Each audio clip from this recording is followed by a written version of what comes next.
नमस्कार शेतकरी मित्रांनो, नमो शेतकरी योजनेचा 20वा हप्ताचे किती रुपये जमा होणार व PM किसान योजनेचा 20वा हप्ता कधी मिळणार अशा दोन्ही योजनेची माहिती आपण घेऊया आजच्या व्हिडिओमध्ये। बघा शेतकरी मित्रांनो, महाराष्ट्र सरकारकडून नमो शेतकरी महासन्मान योजना अंतर्गत 93 लाख शेतकऱ्यांच्या खात्यावर 6व्या हप्त्याचे 2000 रुपये देण्यात आले आहेत। आता शेतकऱ्यांना PM किसान सन्मान निधीचा 20वा हप्ता कधी मिळणार आहे हे आपण पुढे जाणून घेऊया। देशातील शेतकऱ्यांना प्रधानमंत्री किसान सन्मान निधी या योजनेच्या 19व्या हप्त्याची रक्कम मिळालेली आहे। आता शेतकऱ्यांचे लक्ष 20व्या हप्त्याकडे लागलेले आहे। 19व्या हप्त्याचे 2000 रुपये फेब्रुवारी महिन्यातील 24 तारखेला शेतकऱ्यांच्या खात्यात जमा करण्यात आलेले आहेत।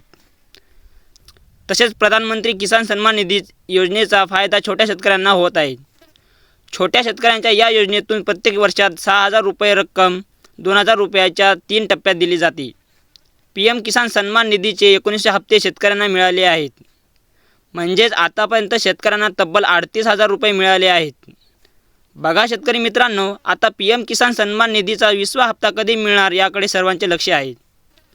बघा शेतकरी मित्रांनो, प्रधानमंत्री किसान सन्मान निधी योजनेद्वारे भारत सरकारनं आतापर्यंत पात्र शेतकऱ्यांच्या खात्यामध्ये 19 हप्त्याची रक्कम जमा केली आहे। त्याचबरोबर नरेंद्र मोदी यांच्या हस्ते बिहारमध्ये एका कार्यक्रमात शेतकऱ्यांच्या खात्यात 2000 रुपये जमा करण्यात आले।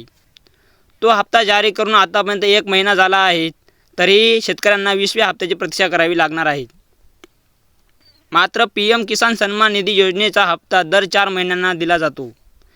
त्यामुळे आता शेतकरी मित्रांनो, PM किसान सन्मान निधीचा 20वा हप्ता जून महिन्यामध्ये देण्यात येऊ शकतो।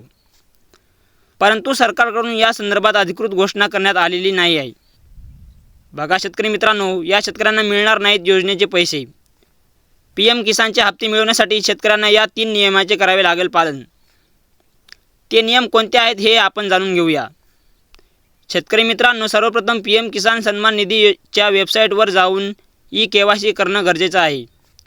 जर तुम्ही e-KYC प्रक्रिया पूर्ण केली नसेल तर तुम्हाला योजनेचे 2000 रुपये मिळणार नाहीत।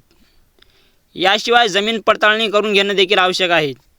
तसेच PM किसानच्या रेकॉर्डमध्ये आधार कार्ड लिंक असलेले आणि DBT पर्याय सक्रिय असणारी बँक खाते असल्यास हप्त्याची रक्कम जमा होण्यात कोणतीही अडचण येणार नाही। तर शेतकरी मित्रांनो, ही संपूर्ण माहिती होती जे मी तुम्हाला सांगितली आहे। व्हिडिओ आवडला असेल तर लाईक करा। अशाच नवीन माहितीसाठी चॅनलला सबस्क्राईब करून बेल आयकॉन प्रेस करा।